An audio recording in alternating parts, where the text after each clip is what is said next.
Hi, this is Keith from Pharmacy-Tech-Study.com, and this video is about a question that was asked on the math forum, and that question is, how many grams of glucose would you need to make 500 milliliters of an 8% glucose solution? So put milliliters there so we don't forget what that is.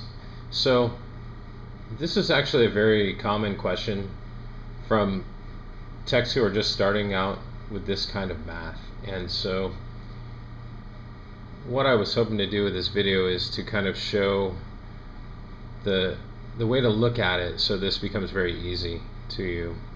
And so this question was actually worded pretty straightforward, but a lot of times you might have to decode it and then come up with your terms. Essentially all we're looking for is how many grams of glucose is there in an 8% solution of a 500 milliliter volume, or to put it more plainly, 500 milliliters of 8% glucose solution. So anyway, the most important thing to know here is this percentage number. We want to know its decimal format, and so that's really what the hang-up is here, I believe, with the new text. So let's go ahead and get that out of the way. So 8% in decimal format is 0.08, and so what you do is you take your number, you put a decimal to the right side at the end of the number, or however many numbers there are, and so you move the decimal over to the left 2 places. So in this case 8% becomes 0.08. Okay, and so it's going to work that way with any percentage. So if you had 24%, you do the same thing. You put a decimal at the end, move it over to the left 2 places, and you get 0.24. And if you are trying to please a chemistry teacher, you always want to put a 0 in front.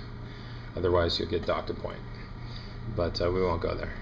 And so it also works with, let's say if we had 250%, do the same thing. You take your decimal, put that over 2 places, and then you get a multiple of 2.50 or 2.5.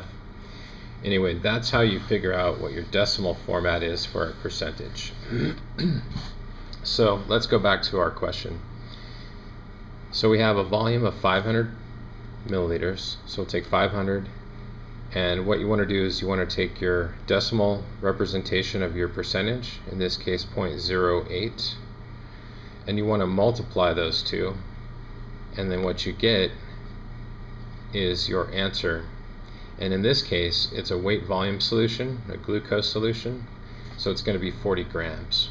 Okay, so just another example, let's say if we were trying to figure out what 250 milliliter solution of a 24% any drug, we'll just stick with glucose. You would take 0.24, your 250, multiply, and that would give you your answer. In this case, again, it would be in grams. So the reason this works is because, as you know, 1% is 1 over 100, right? So 1 gram over 100 milliliters is 1%.